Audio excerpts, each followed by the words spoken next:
ठाण्यामध्ये धावत्या बाईकवर झाड कोसळल्याची घटना समोर आलेली आहे। बाईकवर झाड कोसळून दोघे गंभीर जखमी झालेले आहेत। कळवा खारेगाव नाका पोलीस चौकीसमोर ही घटना घडल्याचं कळतंय। जखमींना शिवाजी रुग्णालयामध्ये दाखल करण्यात आलेलं आहे। मुंबईमध्ये गेल्या काही दिवसांपासून झाड कोसळण्याच्या घटना सातत्यानं समोर येत आहेत। आज पुन्हा एकदा ही घटना समोर आली। धावत्या बाईकवर झाड कोसळलं आणि दोघे त्यात गंभीर जखमी झालेले आहेत। आपण पाहतो कळवा खारेगाव नाका पोलीस चौकीसमोरची ही घटना आहे। ही बाईक रस्त्यावर जात होती आणि अचानक हे झाड या बाईकवर कोसळलं। या दुचाकीवर झाड कोसळल्यानंतर दोघे गंभीर जखमी झालेले आहेत। त्यांच्यावर उपचार सुरू आहेत। गेल्या काही दिवसांपासून मुसळधार पाऊस पडतोय मुंबईमध्ये आणि अशा प्रकारच्या झाड कोसळण्याच्या घटना सातत्यानं समोर येत आहेत। दादरमध्ये देखील असाच प्रकार घडला होता। त्यानंतर चेंबूरमध्ये झाड कोसळलं, एका विद्यार्थ्याचा त्यात मृत्यू झाला आणि त्यानंतर आज परत ठाण्यातली ही घटना।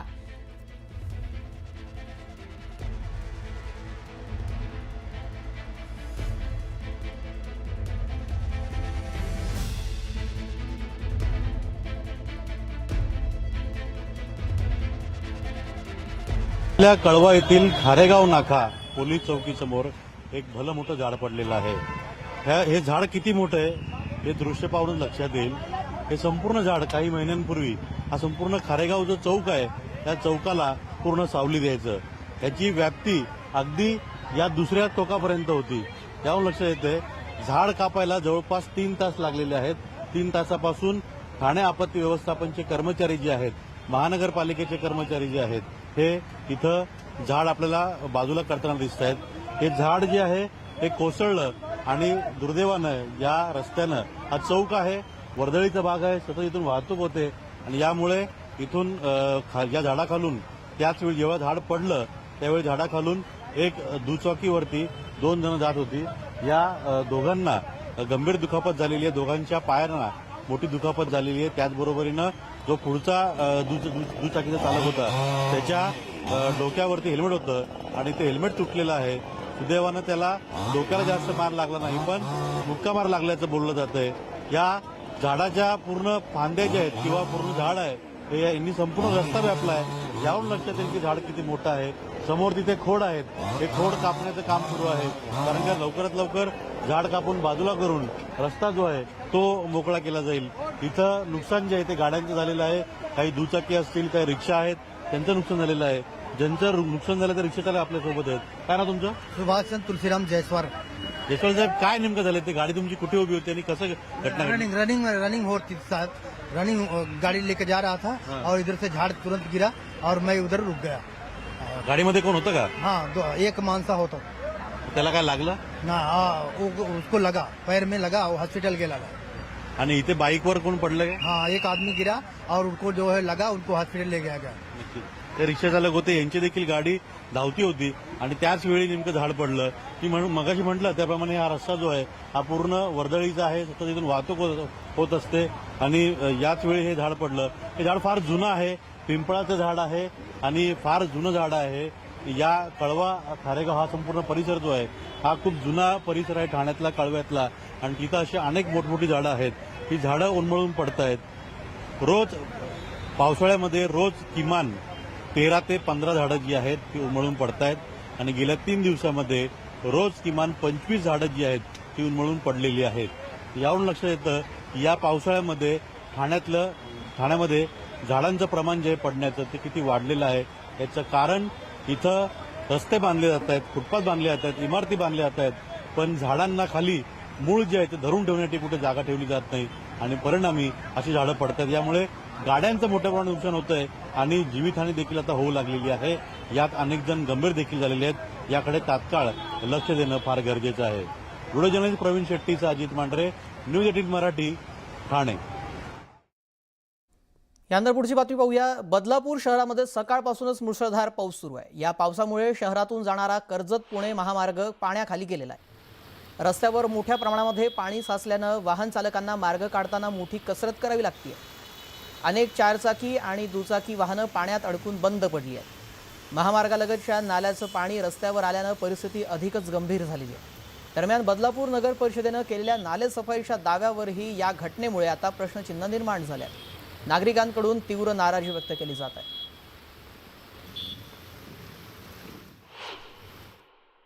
बदलापूर शहरामध्ये मुसळधार पावसाला सुरुवात झालेली आहे आणि या मुसळधार पावसामुळे बदलापूर शहरातील रस्ते जलमय झालेले आपल्याला पाहायला मिळत आहेत। बदलापूर कर्जत पुणे महामार्ग आहे हा आणि या बदलापूर शहरातून जाणाऱ्या या महामार्गावर कात्रजजवळ आपण पाहू शकतो की रस्त्यात मोठ्या प्रमाणात पाणी साचलेलं आहे। हवामान खात्यानं ठाणे जिल्ह्याला आज रेड अलर्ट दिला आणि त्याच्यामुळे मुसळधार पाऊस या भागामध्ये कोसळतो आहे। विशेष म्हणजे बदलापूर पालिकेनं 100% नालेसफाई झाल्याचा दावा केला होता, मात्र ही नालेसफाई पूर्णपणे त्यांची पोलखोल झालेली आपल्याला पाहायला मिळते, कारण नाल्यातलं पाणी जे आहे ते पूर्ण रस्त्यावर आलेलं आहे आणि त्याच्यामुळे संबंध रस्ते जे आहेत ते जलमय झालेले पाहायला मिळत आहेत। लाखो रुपये खर्चून बदलापूर नगर परिषदेनं नालेसफाई केली होती, मात्र प्रत्यक्षात ही नालेसफाई केली होती का? कारण नालेसफाई जर केली असती तर नाल्यातलं पाणी अशा प्रकारे रस्त्यांवर आलं नसतं, असा आरोप बदलापूरकरांकडनं केला जातोय। आपण पाहू शकतो की रस्ते जलमय झाल्यानंतर अनेक गाड्या बंद पडलेल्या आहेत, त्याचबरोबर 4 चाकी वाहनं जी आहेत ती देखील यामध्ये काही प्रमाणात बुडाल्याची दृश्य आपल्याला पाहायला मिळत आहेत। बदलापूर शहरात ठाणे जिल्ह्याच्या विविध भागामध्ये पावसाचा जोर असाच कायम राहणार आहे, त्याच्यामुळे प्रत्येकानं जर गरज असेल तरच बाहेर पडावा अशा प्रकारच्या सूचना प्रशासनाच्या वतीनं करण्यात येत आहेत। गणेश मंजुळानंत, न्यूज 18 मराठी, बदलापूर। तर तिकडे भिवंडीमध्ये देखील मुसळधार पाऊस सुरू आहे, त्यामुळे छत्रपती शिवाजी महाराज चौकामध्ये पाणी भरलेलं आहे। अनेक वाहनं पाण्यात अडकलेली आहेत, त्यामुळे पाण्यात अडकून ही वाहनं बंद पडलेली आहे। धक्का मारून वाहनं बाहेर काढावी लागतात। याचा आढावा घेतला आमचे प्रतिनिधी नरेश पाटील यांनी, पाहूयात। हवामान खात्याने दिलेल्या अंदाजानुसार भिवंडी शहरामध्ये मुसळधार पावसाला सुरुवात झाली आहे। आता आपण इथे शिवाजी चौक, छत्रपती शिवाजी महाराज चौक या ठिकाणी आहोत। या ठिकाणी आपण दृश्यामध्ये पाहू शकता, या ठिकाणी गुडघ्यापेक्षा अधिक पाणी साचल्यामुळे येथील नागरिकांना या रस्त्यातून वाट काढणे मोठे जिकिरीचे होत आहे। तर यातून जाणारी जे असंख्य वाहने आहेत ती वाहने बंद पडत आहेत। आपण दृश्यामध्ये पाहू शकता, या ठिकाणी बहुतांश दुचाकीस्वारांना धक्का मारून किंवा रिक्षा चालकांना धक्का मारून येथून आपला वाहने बाहेर काढावं लागत आहे। एकंदरीत वाढलेला पावसाचा जोर आणि त्याच्यामुळे वाहने या पाण्यामध्ये असंख्य वाहने बंद पडत आहेत। एकंदरीत मुसळधार पावसामुळे नागरिकांची, भिवंडीतील नागरिकांची ही तारांबळ उडाल्याचे आपल्याला पाहावयास मिळत आहे। नरेश पाटील, न्यूज 18 मराठी, भिवंडी। आता जाऊयात पश्चिम उपनगरामध्ये। अंधेरी परिसरामध्ये मुसळधार पावसामुळे महामार्गावर पाणीच पाणी झालेलं आहे। वीरा देसाई रोडवर देखील मोठ्या प्रमाणामध्ये पाणी साचलेलं आहे। अंधेरी पश्चिम इथला हा भाग आहे, त्यामुळे वाहन चालकांना मोठा मनस्ताप इथे सहन करावा लागतोय। वीरा देसाई मार्गावर आपण पाहतोय कशा प्रकारे पाणी साचलंय। इथे या रस्त्याला नदीचं स्वरूप आल्याचं दिसतंय।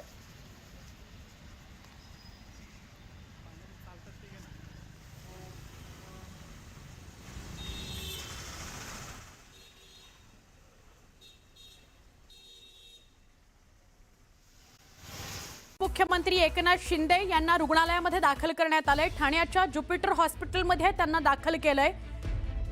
रुग्णालयात दाखल करण्याचं कारण अजून अस्पष्ट आहे, पण ठाण्याच्या ज्युपिटर रुग्णालयामध्ये त्यांना दाखल करण्यात आलेलं आहे। त्यांची प्रकृती थोडीशी बिघडली असं कळतंय, त्यामुळे त्यांना रुग्णालयात दाखल करण्यात आलंय, पण अजूनही स्पष्ट कारण सांगितलेलं नाही। रूटीन चेकअप आहे का, तब्येत बिघडली तर नेमकं काय झालं, या सगळ्या संदर्भातले अपडेट यायचे। कुणीही घाबरण्याचं काहीही कारण नाहीये। उपमुख्यमंत्री एकनाथ शिंदे यांना रुग्णालयात दाखल केल्यासंदर्भातली अत्यंत प्राथमिक माहिती समोर येते। त्यांच्या प्रकृती संदर्भातली माहिती काही वेळामध्ये स्पष्ट होईल, त्याचे सगळे अपडेट्स येतील। त्यांना रुग्णालयामध्ये दाखल केलं असं कळतंय।